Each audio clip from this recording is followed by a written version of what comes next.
Hello friends, this is a little bit different for me, but I really wanted to review some films that feature Lolita fashion. I know I've mentioned before that I went to film school. However, my program really featured in techniques and the technical aspects of film and not so much theory. I was never really writing essays about films, so maybe I'm not super equipped to critique films, but I'm going to try my best. I wanted to review this particular film, Gothic and Lolita Psycho, or known in English as Psycho Gothic Lolita, because I had seen it, I think back on Tumblr, images from it, GIFs and things, and I'd always wondered if I should watch it, if it was something that I would be interested in. And I'm sure that many of you have also wondered this. I wasn't sure what this film was, if it was a horror film, if it was a slasher, gore film. It's really neither of those. It's definitely an action-adventure film. Plot is definitely not the strong point in this film. It's sort of just scattered sprinkles of plot and sprinkles of character development. There isn't really character development. Each character is sort of defined by like one thing. The plot is basically just to move each fight sequence along. I watched this completely alone and I took a lot of notes and I was totally sober, but I don't think that those are the circumstances in which you should watch this film.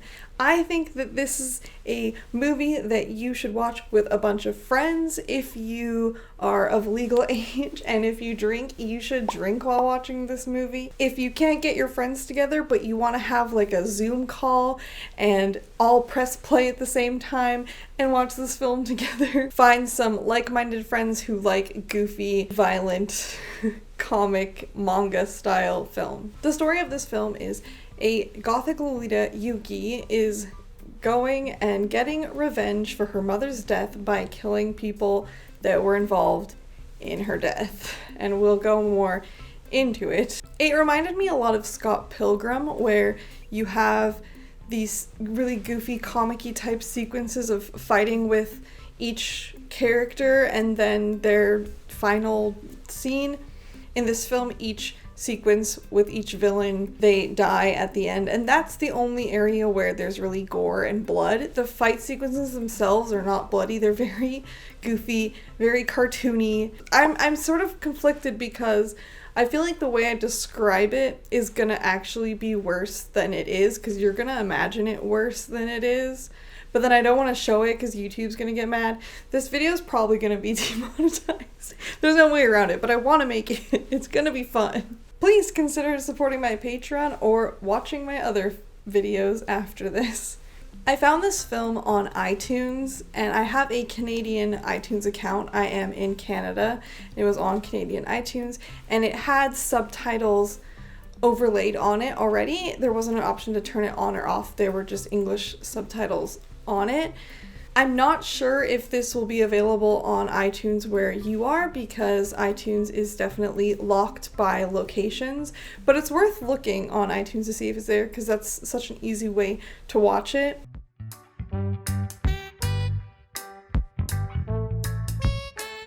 We are very briefly introduced to Yuki on a roof with a priest who gives her a parasol, and that's all there is to it. Then we go into a very long sequence of a man eating pasta. Now, I love ASMR. I watch ASMR all the time. I don't normally have a problem with eating sounds. I know a lot of people are really off-put by eating sounds, but generally I don't mind them. I've watched a lot of spicy noodle challenge videos. I watch a lot of eating ASMR. Does not bother me. This had my skin crawling. It was so bad. These extreme close-ups of this man vigorously eating pasta and smoking and eating pasta and smoking. It was so gross. If you don't like eating sounds, please skip the first 7 minutes of this film, because that's all it is. It's just breathing, eating, slurping. I can't. Oh, I thought it was over, but then it just kept going. How much pasta did this poor actor have to eat? I hope that it was good. I don't ever want to eat pasta again after watching this sequence, and I sat through all of it because I wanted to do a thorough job of reviewing this, and I didn't want to miss anything, so it was so bad. Pasta Guy is actually a guard outside of a underground gambling den. It's more of like a torture place than a gambling den. I guess they're betting on torture. Then there's just a guy with a sword. Sword guy. We never see him again. He's unimportant. I thought it was really funny that one of the ways they seem to torture people is by having them make mochi, which I've always worried about people who make mochi. It seems very dangerous, and I don't understand how they do it safely. Please take care of yourself if you're making mochi.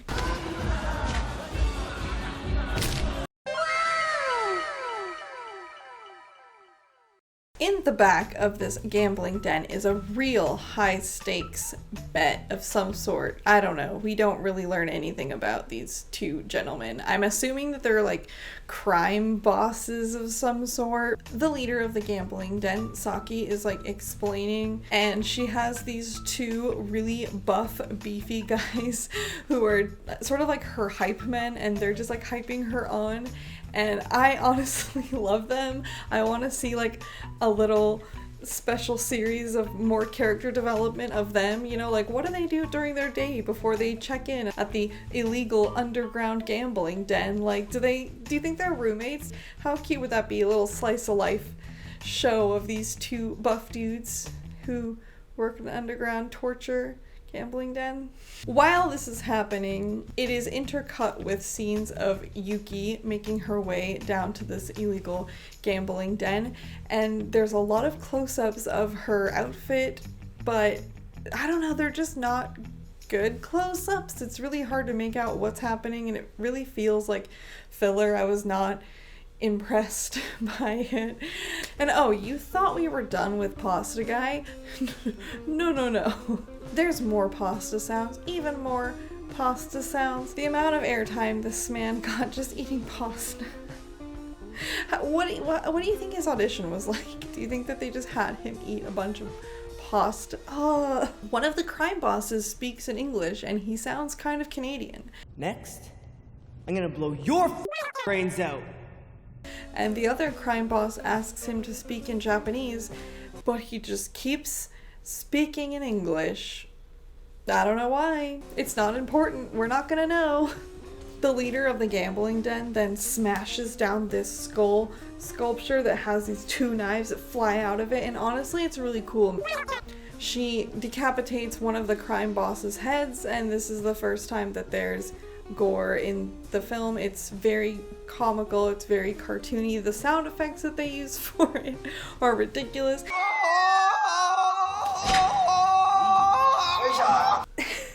And this sort of sets the tone for the film, which is perfect, honestly. We know that the film doesn't take itself too seriously. It's a cartoony, weird world. The thing that I found so odd was everyone's reaction to this. This guy's just been decapitated. His head is being smashed.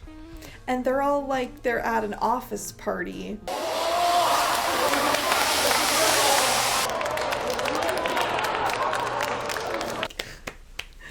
Yeah. Yeah. What? You know, like, it would make sense to have some people kind of feeling uncomfortable and being like looking around and clapping, or maybe people different levels, you know? Maybe some people are really enthusiastic, like they hated that guy and they're like, yeah, but they're all just sort of the same level. They feel like Sims. Poor Pasta Guy comes in bleeding. He's holding his stomach, he's all bloody, he's walking really slow, there's still pasta hanging out of his mouth, and his organs kind of plop out. And this is one of two parts of this whole film that grossed me out a little bit. The organs looked really fake, but I just really don't like organs at all. Even that episode of Invader Zim where he's like collecting organs, it's gross. Organs belong inside of you. I don't ever want to see them. After this, Yuki makes her grand entrance, and it's pretty epic. It's all green and smoky, and there's a Budweiser sign in the background. It's then revealed that the gambling den's owner, Saki, is Yuki's first execution target. Then there's a pretty epic fight scene between Yuki and the gambling den henchman, and I kept thinking about how this is how Yuki would feel if she posted her coordinate in Closet of Frills and she had to defend it against commenters. They would be like, no blouse. Arrow Lolita is bad. Your skirt is too short. This isn't Lolita. Your petticoat is showing. Those boots you walked in with worked for old school, but the boots in the fight sequence aren't Lolita at all.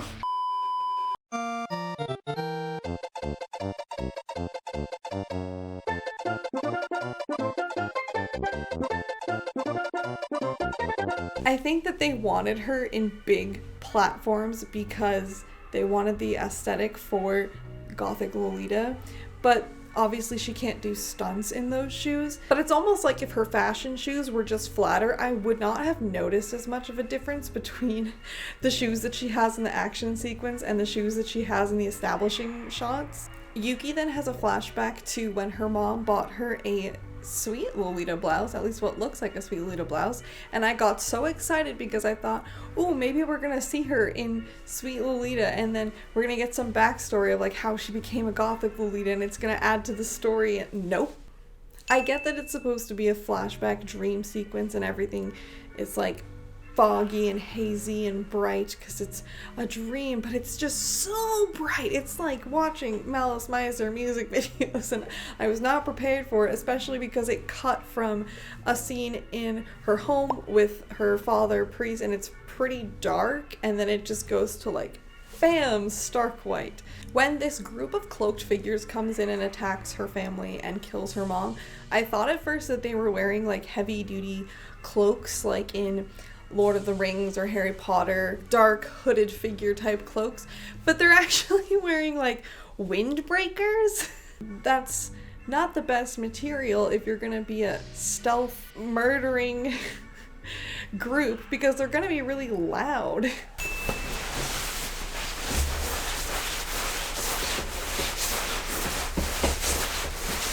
Then we are introduced to Yuki's next victim. I feel like I wasted a lot of time explaining the scene, and I don't care. He's a pervert. She kills him. He dies. Next. Throughout this movie, what really kept me involved was just that I really appreciated Yuki's styling and her outfit, even though it is like not traditionally what we in the West consider Lolita. It's more Arrow Lolita. I just really loved it. I loved her hairpiece or wig, whatever is going on with her hair and headpiece. Like, that's, I want to know how to recreate that hairstyle. I really want to know how to recreate this headpiece. She just looks so cool. There really is not a lot of character development with her, which I feel like is a really missed opportunity, but again, it's really just about the fight scenes, this film. And I think that this actress could have done a lot more with it, and I think that she did a great job with what she was given, because she kept this very serious tone throughout the film and just seemed very intimidating, and I loved that. Yuki then comes across a group of guys who are fighting her next victim, and this group identifies themselves as kamikaze, and their scene is totally pointless but absolutely hilarious. They spell out kamikaze with their bodies, similar to like cheerleaders. Who's the leader of the club that's made for you and me? MICKEYMOUSE, Mickey Mouse. And they make like group formations, and it's just very, very goofy, really funny, very slapstick, like cartoon humor. This fight is filled with a lot of kicks and flips and cool tricks and like vegetable sounds.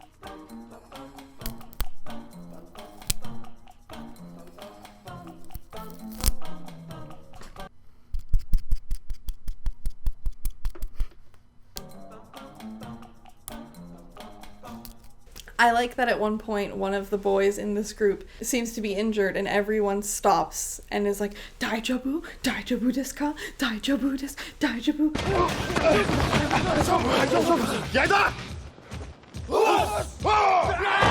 Bros being dudes, just bros making sure that their bros are okay. And they all run away scared from her, which is honestly goals. This next victim I also don't care about. His only traits are that he has a family. And Yuki does not care. He begs for his life, but she still kills him anyways, and his death is maybe the most bloody, but again, still fake looking.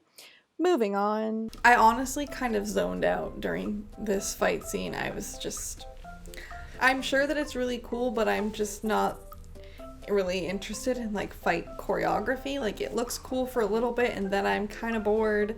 I think that if you're watching this movie with friends, this would be a great time to like make your own commentary and talk and make jokes about it and react to the scene prior. At this point, I honestly was starting to kind of zone out in this movie, and I was wondering if I would be able to watch it in one go. Even though this film is an hour and a half long, it kind of dragged on a bit for me just because I'm not as interested in the choreography of fight scenes. So kind of bored, but then we got introduced to L, Yuki's next victim, and I was totally pulled back in because I really love L. I was rooting for her, honestly. L is a very characterized, very typical stereotype of Gyaru, and I love it. She's like a Gyaru schoolgirl. She has a decoed eye patch. She has guns with knives on them, and then it also turns into a flip phone. In Yuki's first encounter with Elle, she wasn't able to kill her, and she's sort of frustrated by that, and she returns home and confides in her father. And then there's another bright flashback scene where Yuki's mom is sort of warped and distorted. There isn't really any jump scares in this film, but this is the one part where if you're kind of afraid of horror and jump scares, you might be off-put by, and this is like the only part in the film that could be the slightest bit scary.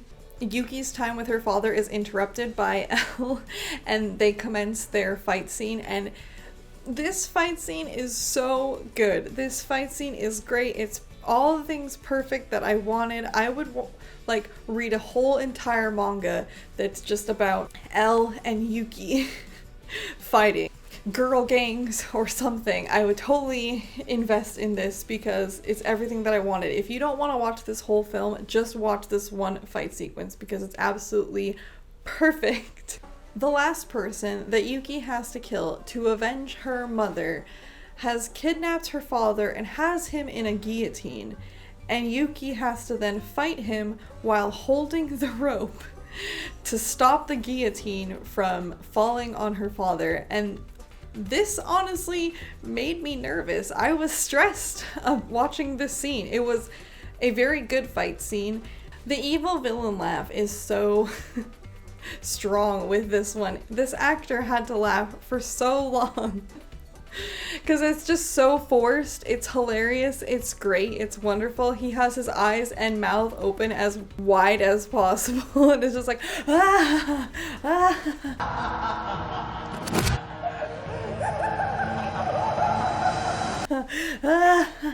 for so long. I know it's slowed down, but it just continues and continues.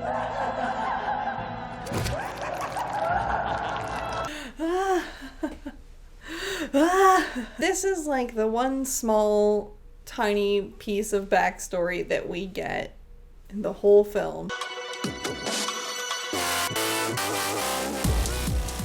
And it's that Yuki's mom, I guess, was a demon, devil, and Yuki is one too, and she has this great magical girl transformation into a weird looking devil, and the prosthetics look really cool, honestly, and I'm like, I want to know more about this. Why is this? How? She has the necklace and it made her a devil, or is it in her genes? I guess there's lots of devils in this world. Also, her father was some sort of priest. Like, how did that happen? He was married to a devil, his child is a devil, like... No, there's nothing. That's it. She's a devil. Yuki's last victim is like a Stretch Armstrong guy. His arm is like bah bah. He's like Elastigirl. It's very strange. And Yuki does a bunch of really cool backbends. Yuki then rips off his arm, and this was the second part in the whole film that actually grossed me out a little bit, because I explained it, but you know what? I don't think it's necessary. Just trust me, it was gross. Which is obviously fake, and it looks fake, but I don't know, just seeing that grossed me out a little bit. I was like, ugh, gross. No thank you. I don't want that. Oh yeah, she sees her parents again. She kills him, she sees her parents again. It's like very bright and glowy. And then she suddenly just like walks through a hallway, and there's like a bunch more people in black windbreakers, and she kills them really quickly. And that's it. That's the end. I generally like movies with more story and more character development, but I think as a film that you're gonna watch with friends and it's just for sort of a topical jokes, like make your own commentary, have fun with it, react to it, it's a good film. The other thing I liked about the storyline being so simple is that the dialogue wasn't super complex, and so if you're practicing Japanese like I am, I found that there was a lot of things that I could easily follow. There were a few times when there was vocabulary that I did not know that I had to check down at, but I think that it's a fun film to watch with friends who are like-minded, who also don't mind violence or fake gore. Does Yuki properly represent Lolita fashion? I think so. I know a lot of people are probably going to debate whether she is a Gothic Lolita or not. I could definitely see people having crazy arguments about this on Ruffle Chat. I feel like outside of Japan, a lot of people put pressure around Lolita rules and the structure of what a Lolita coordinate is, because they want to keep the fashion established and alive, and they want people to represent it well. But I feel like in Japan, Lolita fashion is more widely known, so there's less pressure of that, and there's so many different substyles of it that people actually just recognize that. I see this happen a lot of times in just like goth fashion. There's so many different substyles of goth that it's like, how do you accurately portray goth? You know, there's like trad goth, there's Victorian goth, there's like new goth, cyber goth. Like if you were to make a film with an anti-hero that's a goth, how would you do it? Like you could pick from any of those little subcategories, and I think that's what this film does with Lolita. She's definitely wearing an Arrow Lolita style.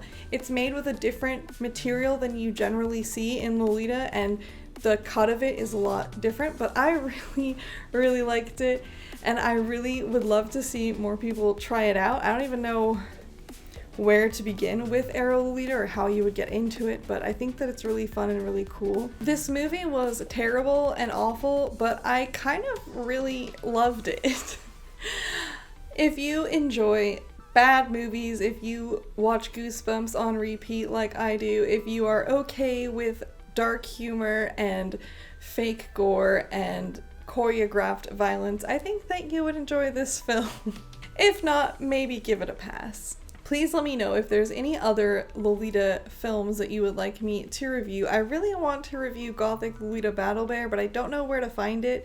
If you know a way that I can find it legally and with subtitles, please let me know in the comments. Let me know if you like this style of video by giving it a big thumbs up, and don't forget to subscribe and stay lovely.